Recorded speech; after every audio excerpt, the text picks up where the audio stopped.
ಜಯಮ್ಮ ನಿಮ್ಮ ಅಣ್ಣ ಯಾಕೆ ಬಂದ್ರು ಅನ್ಸುತ್ತೆ. ನೀ ಯಾತನು ಹೇಳಕ್ ಹೋಗ್ಬೇಡ, ಮೊದ್ಲು ಆಣೆ ಪ್ರಮಾಣ ಮಾಡಿಸ್ಕೊಂಡು ಆಮೇಲೆ ಹೇಳ್ಬೇಕು ವಿಷಯನ. ಏನಂತ ಕೇಳಿದ್ರು ಹೇಳಕ್ ಹೋಗ್ಬೇಡ ಹಂಗ. ಸರಿ ಅದಕ್ಕೆ ಆಯ್ತು. ಅಯ್ಯೋ ನಿಮ್ಗಿಂತ ನನಗೆ ಹೆಚ್ಚು ಇದರಿಂದ ತಡಿಲೇಬೇಕು ಅಂತಾನ ಅಣ್ಣ. ಇವೊಬ್ಬ ಅವ್ರಿಗೆ ಜಾಗ ಹುಡ್ಕೊಡ್ದಿದ್ರೆ ಇನ್ಯಾರು ಹುಡ್ಕೊಡಕ್ ಸಾಧ್ಯನೇ ಇಲ್ಲ. ಬಂದ ಅಣ್ಣಯ್ಯ. ಓ ಏನು ಅದಕ್ಕೆ ನಾದ್ನೀನು ಏನೋ ಗುಸು ಗುಸು ಪಿಸು ಪಿಸು ಮಾತಾಡ್ತಾ ಇದ್ದೀರಾ ಇಬ್ರೇನೆ. ಏನ್ ಜಯಮ್ಮ ಏನದು? ಅಯ್ಯೋ ಏನು ಇಲ್ಲ ಬಾರೋ ಅಣ್ಣ, ಹೆಂಗಸ್ರದ್ದು ಏನೋ ನಮ್ದೇನೋ ವಿಷಯ ಮಾತಾಡ್ತಿದ್ವಿ ಅಷ್ಟೇನೆ. ಬಾ ಅದಕ್ಕೆ ಏನೋ ಕೇಳ್ಬೇಕಂತೆ ನಿನ್ನ, ಅದಕ್ಕೆ ಬಾ ಇಲ್ಲಿ. ಗೊತ್ತಾಯ್ತು, ನಾನು ಬತ್ತಿದಂಗೆ ನೀವು ಪಿಸು ಪಿಸು ಮಾತಾಡ್ತಿದ್ದಾಗ್ಲೇನೆ ಏನೋ ಕೇಳಕ್ಕೆ ನಿಂತ್ಕೊಂಡಿದ್ದೀರಾ ಇಬ್ರು ಅಂತಾನ. ಏನ್ ಕೇಳ್ರಿ, ಏನ್ ಸಮಾಚಾರ? ನೀವೊಬ್ರು ನಾವೇನೋ ಒಂದು ಕೇಳ್ತೀವಿ, ನೀವಿಲ್ಲ ಅಂತ ಹೇಳ್ಬಾರ್ದು. ನಾವ್ ಹೇಳಿದ್ಕೆಲ್ಲನ ಹ್ಞೂ ಅನ್ಬೇಕು ಅಷ್ಟೇನೆ. ಹಂಗ ನಂಗಿದ್ರೆ ಹೇಳ್ತೀವಿ, ಇಲ್ದಿದ್ರೆ ಹೇಳಲ್ಲ ಅಲ್ವೇನೆ ಜಯಮ್ಮ? ಹೌದು ಅಣ್ಣ, ನಾವ್ ಹೇಳಿದ್ಕೆ ಒಪ್ಕೊಂಬೋದಾದ್ರೆ ನಾವ್ ಹೇಳ್ತೀವಿ, ಇಲ್ಲ ಅಂದ್ರೆ ವಿಷಯ ಹೇಳೋದೇ ಇಲ್ಲ ಬಿಡು. ಏನೋ ಹೆಂಡತಿ ಮೇಲೆ ತಂಗಿ ಮೇಲೆ ನಿನಗೆ ಪ್ರೀತಿ ಇದ್ರೆ ಒಪ್ಕೊಂತೀಯ, ಪ್ರೀತಿ ಇಲ್ಲ ಅಂದ್ರೆ ಒಪ್ಕೊಂಬಲ್ಲ ಅಲ್ವಾತ್ಗೆ? ಸರಿಯಾಗಿ ಹೇಳ್ದೆ ಕಣೆ ಜಯಮ್ಮ. ಮತ್ತೀಗ ನಿಮ್ಮ ಅಣ್ಣಗೆ ನಿನ್ ಮೇಲೆ ಜಾಸ್ತಿ ಪ್ರೀತಿನೇ ಐತಿ ಬಿಡು. ನನ್ನ ಮೇಲೆ ಪ್ರೀತಿ ಐತೋ ಇಲ್ವೋ ಗೊತ್ತಿಲ್ಲ, ಇಷ್ಟು ದಿನ ಇತ್ತು, ಈಗಲೂ ಅದೇ ಪ್ರೀತಿ ಐತೋ ಇಲ್ವೋ ಗೊತ್ತಿಲ್ಲ. ಇವತ್ತು ಒಪ್ಕೊಂಡ್ರೆ ಐತೆ ಎಂಬುದು ಗೊತ್ತಾಗುತ್ತೆ, ಒಪ್ಕೊಂಬ್ಲಿಲ್ಲ ಅಂದ್ರೆ ಪ್ರೀತಿ ಇಲ್ಲ ಅಂತನ ನನಗೆ 100% ಸತ್ಯ ಗೊತ್ತಾದಂಗೆ ಆಗುತ್ತೆ ಅಷ್ಟೇನೆ. ಒಪ್ಕೊಂಬೋದು ಬಿಡೋದು ಅವ್ರಿಗೆ ಸೇರಿದ್ದು, ಬಲವಂತ ಏನು ಬೇಡ ಅಲ್ವೇನೆ? ಅತ್ತಿಗೆ ಅದನ್ನೇ ನಾನು ಹೇಳೋಣ ಅಂತಿದ್ದೆ. ಅಣ್ಣ ಈ ನೋಡು, ಯೋಚನೆ ಮಾಡು, ಅತ್ತಿಗೆ ಮೇಲೆ ನಿನಗೆ ಪ್ರೀತಿ ಐತೋ ಇಲ್ವೋ ಅಂತನ ನೀನು ನಿರೂಪಿಸಕ್ಕೆ ಇದೊಂದು ಒಳ್ಳೆ ಅವಕಾಶ. ನಾವು ಹೇಳಿದ್ಕೆಲ್ಲ ನೀನು ಒಪ್ಕೋಬೇಕು ಅಷ್ಟೇನೆ. ಅಯ್ಯೋ ಮೊದಲು ವಿಷಯ ಏನು ಅಂತ ಹೇಳ್ರಿ, ಆಮೇಲೆ ಒಪ್ಕೊಂಬೋದು ಬಿಡೋದು ಯೋಚನೆ ಮಾಡೋಣ. ಆಯ್ತು ಬಿಡ್ರಿ, ನನ್ನ ಮೇಲೆ ನಿನಗೆ ಪ್ರೀತಿನೇ ಇಲ್ಲ ಅಂತ ಇಲ್ಲೇ ಗೊತ್ತಾಗ್ತೈತಿ. ನೋಡ್ದೇನೆ ಜಯಮ್ಮ, ನಿಮ್ಮ ಅಣ್ಣನ ವಿಷಯ ಹೇಳ್ರಿ, ಒಪ್ಕೊಂಬೋದು ಬಿಡೋದು ಆಮೇಲೆ ಯೋಚನೆ ಮಾಡೋಣ ಅಂತ ಹೇಳ್ತಾ ಇದ್ದಾರೆ. ಇಷ್ಟೇ ನಿಮ್ಮ ಅಣ್ಣನ ಪ್ರೀತಿ. ಇಷ್ಟು ವರ್ಷ ಇದ್ದಿದ್ದ ಪ್ರೀತಿ ಇವಾಗಿಲ್ಲ, ಎಲ್ಲ ಪ್ರೀತಿನೂ ಅವಳ ಮೇಲೆ, ಎರಡನೇ ಹೆಂಡತಿ ಮೇಲೆ. ನನ್ನ ಮೇಲೆ ಒಂದು ಈಟು ಪ್ರೀತಿನೇ ಇಲ್ಲ. ಅಯ್ಯೋ ಅದಕ್ಕೆ ಸುಮ್ಮನೆ ತಮಾಷೆ ಮಾಡ್ತಾ ಇದ್ದಾನೆ ಅಣ್ಣಯ್ಯ, ನೀವೇನು ಬೇಜಾರಾಗಬೇಡ್ರಿ, ಸುಮ್ಮನೆ ಇರ್ರಿ. ಅಣ್ಣ ಯಾವತ್ತಿದ್ರು ನೀವೇ ಮೊದಲನೇ ಹೆಂಡತಿ, ನೀವೇ ಕೊನೆ ಹೆಂಡತಿ. ಮಧ್ಯದಾಗ ಬಂದಿರೋಳೆಲ್ಲ ಲೆಕ್ಕಕ್ಕಿಲ್ಲ ಅಲ್ವೇನೋ ಅಣ್ಣಯ್ಯ? ನೋಡ ಅಣ್ಣ, ಅದಕ್ಕೆ ಕಣ್ಣಾಗೆ ನೀರು ಹಾಕಿಸ್ಬೇಡ, ಸುಮ್ಮನೆ ಒಪ್ಕೊ ಹ್ಞೂ ಅಂತಾನೆ ಅಷ್ಟೇನೆ. ಸರಿ ಆಯ್ತು ಬಿಡೆ ಕಳಿ, ಅದಕ್ಕೆ ಯಾಕೆ ಕಣ್ಣೀರು ಹಾಕ್ತೀಯ? ಅದೇನು ಅಂತ ಹೇಳು. ನಿನ್ನ ಮಾತ ನಾನು ತೆಗೆದಾಕಲ್ಲ, ಒಪ್ಕೊಂತೀನಿ, ಅದೇನಿದ್ರು ಮಾಡ್ಕೊಡ್ತೀನಿ, ನೆರವೇರಿಸ್ತೀನಿ, ಹೇಳು. ನಾನು ಹೇಳಿಲ್ವಾತ್ಗೆ ನಮ್ಮ ಅಣ್ಣಯ್ಯಗೆ ನಿಮ್ಮ ಮೇಲೆ ಪ್ರೀತಿ ಇರೋದು ಅಂತನ? ನೀವು ಸುಮ್ಮನೆ ಅನುಮಾನ ಪಡ್ತೀರಾ? ನಮ್ಮ ಅಣ್ಣಯ್ಯ ಎಷ್ಟು ಒಳ್ಳೆಯವ್ ನೋಡು. ಹೇಳಿ ಅದೇನು ಅಂತನ, ನೆರವೇರಿಸ್ಕೊಟ್ಟೇ ಕೊಡ್ತಾನೆ. ಅದೇನು ಹೇಳಿ ಕಳಿ, ಅದೇನು ಅಂತ ಹೇಳು. ಅಣ್ಣ ಸುಮ್ಮನೆ ಹಂಗೆಲ್ಲ ಹೇಳಕ್ಕಾಗಲ್ಲ, ನೀನು ಆಣೆ ಮಾಡಬೇಕು. ನಮ್ಮ ಮಂದೇವರು ತಿರುಪತಿ ತಿಮ್ಮಪ್ಪ ನಾಳೆಗೂ ನೀವು ಏನು ಹೇಳಿದ್ರು ನೆರವೇರಿಸ್ಕೊಡ್ತೀನಿ ಅಂತೇಳಿ ಆಣೆ ಮಾಡು. ಇದೇನಪ್ಪ ಇದು, ಹಣೆ ಪ್ರಮಾಣ ಎಲ್ಲ ಮಾಡಿಸ್ಕೊಂಡು ಈ ವಿಷಯ ಹೇಳ್ತೀನಿ ಅಂತ ಹೇಳ್ತಿದಾರಲ್ಲ ಇಬ್ರು. ಏನು ನನ್ನ ತಲೆಗೇನಾದರೂ ತರೋ ಅಂಥ ವಿಷಯ ಇರ್ಬೋದಾ? ಏನು ಮಾಡಲಿ ಈಗ? ಆಣೆ ಮಾಡಿದ್ರೆ ನಡೆಸ್ಕೊಡ್ಲೇಬೇಕು, ಆಣೆ ಮಾಡಲಿಲ್ಲ ಅಂದರೆ ನನ್ನ ಮೇಲೆ ಅನುಮಾನ ಜಾಸ್ತಿ ಆಗುತ್ತೆ. ಏನು ಮಾಡಲಿ? ಏನು ಅಣ್ಣ ಅಷ್ಟೊಂದು ಯೋಚನೆ ಮಾಡ್ತಾ ಇದ್ಯಾ? ಬೇಗ ಆಣೆ ಮಾಡು. ಏನಮ್ಮ ಜಯಮ್ಮ, ಅದು ಆಣೆ ಮಾಡೋದನ್ನು ಹೇಳೋಕ್ಕಾಗೋದು? ಯಾಕೆ ನನ್ನ ಮೇಲೆ ನಂಬಿಕೆ ಇಲ್ವಾ ನಿಮ್ಮಿಬ್ರಿಗೂ? ಹೇಳ್ರಿ, ಅದೇನೇ ಇದ್ರು ನೆರವೇರಿಸ್ಕೊಡ್ತೀನಿ. ಆಣೆ ಗಿಣೆ ಎಲ್ಲ ಯಾಕೆ ಹೇಳು? ನಂಬಿಕೆ ಐತೆ ಕಣೋ ಅಣ್ಣ, ಆದ್ರೂ ಹೆಂಗಾದ್ರೂ ಇರ್ಲಿ ಅಂತೇಳಿ ಆಣೆ ಮಾಡ್ತಾ ಇರೋದು. ಆಮೇಲೆ ನೀನು ಆಗಲ್ಲ ಗೀಗಲ್ಲ ಅಂತ ಅನ್ಬಾರ್ದಲ್ಲ, ಅದಕ್ಕೆ. ಹೇಳ್ರಿ ಬೇಗ ಆಣೆ ಮಾಡ್ರಿ. ಅಯ್ಯೋ ನನ್ನ ಮೇಲೆ ಇಷ್ಟೇನೋ ನಿಮ್ಮ ಪ್ರೀತಿ, ಬಿಡ್ರಿ.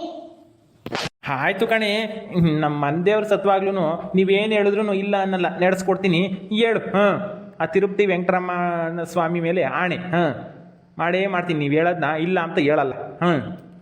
ಹೌದಾ? ಅಯ್ಯೋ ಈಗ ನನ್ನ ಮನಸ್ಸಿಗೆ ತೃಪ್ತಿ ಆಯ್ತು, ನೆಮ್ಮದಿ ಆಯ್ತು. ನನ್ನ ಮಾತಿಗೆ ಇಷ್ಟೊಂದು ಬೆಲೆ ಕೊಡ್ತೀರಾ ಅಂತ ನಾನು ಅಂದ್ಕೊಂಡೇ ಇರಲಿಲ್ಲ.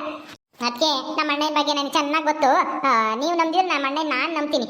ಸುಮ್ಮನೆ ಅದೇನು ಅಂತ ವಿಷಯ ಹೇಳ್ರಿ, ಏನಿದ್ರು ನಡೆಸ್ಕೊಡ್ತಾನೆ ನಮ್ಮ ಅಣ್ಣಯ್ಯ. ಏನು ಇಲ್ಲ ರೀ, ಅದೇ ನಿಮ್ಮ ಎರಡನೇ ಹೆಂಡತಿ ಮಗ ಕಾಂತ ಸೂಜಿ ಇದ್ದಾಳಲ್ಲ. ಇದ್ದಾರೆ. ಏನಾಗಬೇಕಾಗಿತ್ತು ಅವರಿಂದನ? ಅವರಿಂದ ಏನು ಆಗ್ಬೇಕಾಗಿಲ್ಲ. ಸೂಜಿ ಅಲ್ಲಿ ತವ್ರ ಮನೆಗಿದ್ದಾಗ ಉಪ್ಪಿನಕಾಯಿ ಮಾಡ್ತಿದ್ಲಲ್ಲ, ಅದು ಚೆನ್ನಾಗಿ ವ್ಯಾಪಾರ ಆಗ್ತಿತ್ತಲ್ಲ, ಉಪ್ಪಿನಕಾಯಿ ಚೆನ್ನಾಗಿ ಮಾಡೋದು ಗೊತ್ತಲ್ಲ ಅವಳಿಗೆ. ಅದಕ್ಕೆ ಅದೇ ವ್ಯಾಪಾರನ ಇಲ್ಲಿ ಶುರು ಮಾಡ್ತಾಳಂತೆ ನಮ್ಮೂರಾಗಿ. ಆದ್ರೆ ಶುರು ಮಾಡ್ತಾಳಂತ? ಮಾಡಲಿ ಬಿಡು, ಅದಕ್ಕೇನಿವಾಗ? ಅದಕ್ಕೂ ನಿನಗೂ ಏನು ಸಂಬಂಧ? ಸಂಬಂಧ ಐತೆ, ಸಂಬಂಧ ಇರೋದ್ಕೇನೆ. ಪೂರ್ತಿ ಹೇಳೋವರೆಗೂ ಸ್ವಲ್ಪ ತಾಳ್ಮೆಯಿಂದ ಕೇಳೋ ಅಣ್ಣ, ಸುಮ್ಮನೆ ನಿಂತ್ಕೊಂಡು. ಅದಕ್ಕೆ ನೀವು ಹೇಳ್ರಿ ಏನು ಮಾಡಬೇಕು ಅಂತ ನಮ್ಮ ಅಣ್ಣಯ್ಯ. ಸರಿ ಆಯಿತು, ಹೇಳೆ ಕಳಿ ಜಲ್ದಿ ನೀನು. ಏನೂ ಇಲ್ಲ, ಅವಳು ಉಪ್ಪಿನಕಾಯಿಯ ವ್ಯಾಪಾರನ ಇಲ್ಲಿ ಶುರು ಮಾಡಬಾರ್ದು. ಅವಳಿಗೆ ಇಲ್ಲಿ ಎಲ್ಲೂ ಜಾಗ ಸಿಗಬಾರ್ದು ಶೆಡ್ ಮಾಡ್ಕೆ ಉಪ್ಪಿನಕಾಯಿ ಮಾಡಕ್ಕೆ. ಅಷ್ಟೇನೆ. ಹಾಂ, ಉಪ್ಪಿನಕಾಯಿ ಮಾಡೋಕ್ಕೆ ಜಾಗ ಕೊಡಬಾರ್ದಾ? ನನ್ನ ಕೇಳಿದ್ರೆ ನಾನೇ ಏನು ಮಾಡಲಿ? ಎಲ್ಲಾದರೂ ಜಾಗ ಹುಡ್ಕೊಂಡು ಮಾಡ್ತಾರೆ ಅವರೇನೆ, ನಾನು ಕೊಡಿಸ್ಲಿಲ್ಲ ಅಂದರೆ. ನೀವು ಕೊಡಿಸ್ಬೇಡ್ರಿ ಅಷ್ಟೇನೆ. ನೀವು ಈ ಊರಿಗೆ ದೊಡ್ಡ ಸಾವುಕಾರರು, ನೀವು ಹೇಳಿದ್ರೇನೆ ಪಂಚಾಯತಿಯವರು ಜಾಗ ಕೊಡೋದು. ನೀವೊಂದಿಷ್ಟು ಮುಂದೆ ಬಿದ್ದು ಏನು ಮಾಡಿದ್ರೆ ಅವ್ರಿಗೆ ಜಾಗ ಕೊಡೋರು ಯಾರು ಇಲ್ಲ.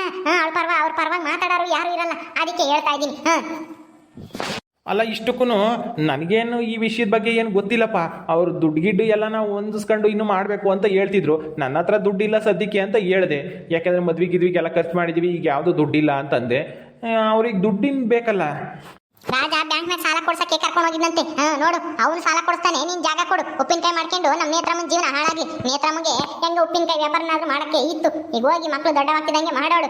ಈಗ ಸೂಜಿ ನೋಡಿದ್ರೆ ಅದೇ ವ್ಯಾಪಾರನ ಇಲ್ಲಿ ಶುರು ಮಾಡ್ತಾಳಂತೆ. ಕೂಲಿ ಮಾಡ್ಕೊಂಡು ಹೋಗ್ಲಿ, ತಿನ್ಲಿ ಬಿಡ್ರಿ. ಉಪ್ಪಿನಕಾಯಿ ವ್ಯಾಪಾರ ಮಾತ್ರ ಮಾಡಬಾರ್ದು ಅಷ್ಟೇನೆ, ಜಾಗ ಮಾತ್ರ ಕೊಡಬಾರ್ದು. ಅಯ್ಯೋ, ಪಂಚಾಯತಿಯವರು ಕೊಡ್ತಾರೋ ಬಿಡ್ತಾರೋ ಯಾರಿಗೆ ಗೊತ್ತು. ಎಲ್ಲೂ ಜಾಗ ಸದ್ಯಕ್ಕಂತೂ ಇಲ್ಲ. ಇಲ್ಲ ಅಂತ ಗೊತ್ತು, ಆದ್ರೆ ನೀನ್ ಮುಂದೆ ನಿಂತ್ಕೊಂಡು ಹೋರಾಡಿದ್ರೆ ಕೊಟ್ಟೆ ಕೊಡ್ತಾರೆ. ಯಾಕಂದ್ರೆ ನೀನು ಈ ಊರಿಗೆ ದೊಡ್ಡ ಸಾವುಕಾರ ಅಲ್ವಾ, ನಿನ್ ಮಾತಿಗೆ ಇಲ್ಲ ಅಂಬಕ್ಕಾಗಲ್ಲ. ನೀನ್ ಮುಂದಕ್ಕೆ ಹೋಗ್ದಿದ್ರೆ ಅವ್ರಿಗೆ ಜಾಗ ಯಾರು ಕೊಡಲ್ಲ ಈ ಊರಾಗೆ. ಅದಕ್ಕೆ ಹೇಳ್ತಾ ಇದೀವಿ, ನೀನಂತೂ ಜಾಗ ಕೊಡಿಸ್ಬಾರ್ದು ಅವ್ರಿಗೆ. ಅಯ್ಯೋ, ಇದೊಳ್ಳೆ ಪದ್ಧತಿ ಆಯ್ತಲ್ಲ. ಈಗ ಅವರು ಜಾಗ ಕೊಡಿಸು ಅಂತ ಅವಳೇನಾದರೂ ಕೇಳಿದ್ರೆ ನಾನು ಏನು ಹೇಳಲೆ ಕಾಳಿ? ಇದೊಳ್ಳೆ ಸಂಕಟ ತಂದುಬಿಟ್ರಲ್ಲ ನೀವು. ನನ್ನ ಮಾತಿಗೆ ಬೆಲೆ ಕೊಡಂಗಿದ್ರೆ ನನ್ನ ಮಾತಿಗೆ ಒಪ್ಕೊಳ್ರಿ ಅಷ್ಟೇನೆ. ಆಣೆ ಮಾಡಿದಿರಾ, ಒಪ್ಕೊಂಬ್ಲೇಬೇಕು, ವಿಧಿ ಇಲ್ಲ. ವೆಂಕಟೇಶ್ವರ ಸ್ವಾಮಿ ಮೇಲೆ ಆಣೆ ಮಾಡಿದಿರಾ, ನೀವು ನನ್ನ ಮಾತಿಗೆ ಕೇಳಲೇಬೇಕು. ನೀವಂತೂ ಜಾಗ ಕೊಡಿಸ್ಬಾರ್ದು ಅವಳಿಗೆ ಮಾತ್ರ, ಸೂಜಿಗೆ. ಆಯಿತು ಬಿಡು, ಇನ್ನೇನು ಮಾಡೋಕ್ಕಾಗುತ್ತೆ. ಇಂಥದ್ದು ಹೇಳ್ತೀರಾ ಅಂತ ಅಂದಿದ್ರೆ ನಾನು ಆಣೆನೇ ಮಾಡ್ತಿರ್ಲಿಲ್ಲ. ಒಳ್ಳೆ ಸಂಕಟ, ಧರ್ಮ ಸಂಕಟ ತಂದಿಟ್ಬಿಟ್ರಿ ಇವಾಗ. ಧರ್ಮ ಸಂಕಟನೂ ಇಲ್ಲ, ಎಂಥದ್ದು ಇಲ್ಲ. ಸುಮ್ಮನಿರೋ ಅಣ್ಣ. ಏನು ಅವಳೇನೇನು ನೇರವಾಗಿ ತಾಳಿ ಕಟ್ಟಿಸ್ಕೆ ಬಂದಿರೋ ನೀನು ಹೆಂಡತಿ ಅಲ್ಲ, ಮಧ್ಯದಾಗ ಬಂದಿರೋಳು. ಅವಳ ಮಾತಿಗೆ ಯಾಕೆ ಅಷ್ಟೊಂದು ಬೆಲೆ? ಅದಕ್ಕೆ ಮಾತಿಗೆ ನೀವು ಬೆಲೆ ಕೊಡಬೇಕು ಅಷ್ಟೇನೆ. ಸರಿ ಆಯಿತು ಬಿಡು. ನಾನಂತೂ ಉಪ್ಪಿನಕಾಯಿ ವ್ಯಾಪಾರದ ಬಗ್ಗೆ ತಲೆ ಕೆಡಿಸ್ಕೊಂಬಕ್ಕೆ ಹೋಗಲ್ಲ, ಜಾಗದ ಬಗ್ಗೆನೂ ತಲೆ ಕೆಡಿಸ್ಕೊಂಬಕ್ಕೆ ಹೋಗಲ್ಲ, ಏನು ಕೇಳೋದು ಇಲ್ಲ. ಆಯ್ತಾ? ನೋಡ್ರ ಅದಕ್ಕೆ ನಮ್ಮ ಅಣ್ಣಯ್ಯ ಎಷ್ಟು ಒಳ್ಳೆಯವನು ಅಂತಾನ. ನೇತ್ರಮ್ಮ, ಏನಮ್ಮ ಹುಡುಗರು ಏನು ಮಾಡ್ತಾ ಇದ್ದಾರೆ ನನ್ನ ಮೊಮ್ಮಕ್ಕಳು? ಅವನು ಮನೆ ಕಂಡೇನೆ, ಅವಳು ಆಟ ಆಡ್ತಾ ಇದ್ಲು. ಕೈಯಕ್ಕೆ ಗಿಲ್ಗಿಂಚ ಕೊಟ್ಟು ಬಂದೆ ನಾನಿಲ್ಲಿ. ನೋಡಕಪ್ಪ, ಒಳಕೋಗಿ. ಸರಿ ಅಮ್ಮ, ನೋಡ್ತೀನಿ ಹೇಳು. ನಮ್ಮ ಪ್ಲಾನ್ ಸಕ್ಸಸ್ ಆಯ್ತಾ? ಅಪ್ಪ ಒಪ್ಕೊಂತ? ಕಣೆ ನೇತ್ರ, ಉಪ್ಪಿನಕಾಯಿ ಮಾಡಕ್ಕೆ ವ್ಯಾಪಾರ ಮಾಡಕ್ಕೆ ಜಾಗ ಕೊಡ್ಸೋದಿರ್ಲಿ, ಅದ್ರ ಬಗ್ಗೆನೇ ತಲೆ ಕೆಡ್ಸ್ಕೊಂಬಕ್ ಹೋಗಲ್ಲ ನಾನು. ಏನಾದ್ರೂ ಮಾಡ್ಕೊಂಬ್ಲಿ ಅಂತ ಹೇಳ್ಬಿಟ್ಟ ನಿಮ್ಮ ಅಪ್ಪಯ್ಯ. ಇನ್ಮೇಲೆ ಸೂಜಿಗೆ ಜಾಗನೇ ಸಿಗಲ್ಲ. ಜಾಗ ಸಿಗ್ದಿದ್ರೆ ಎಲ್ಲಿ ವ್ಯಾಪಾರ ಮಾಡ್ತಾಳೆ? ಸಾಲ ತಗೊಂಡು ಏನ್ ಮಾಡ್ತಾಳೆ? ಕುತ್ಕೊಂಡು ಕಳ್ಳೆಪುರಿ ತಿನ್ಬೇಕು, ಕಳ್ಳೆಪುರಿ ವ್ಯಾಪಾರ ಮಾಡ್ಬೇಕು ಅಷ್ಟೇನೆ ಅವಳು. ಇನ್ನೇನು ಮಾಡಕ್ಕಾಗಲ್ಲ. ಹೆಂಗೋ ಅತ್ತೆ, ನೀನ್ ಬಂದಿರೋದಕ್ಕೆ ಇದಾದ್ರೂ ಸಾಧ್ಯ ಆಯ್ತು.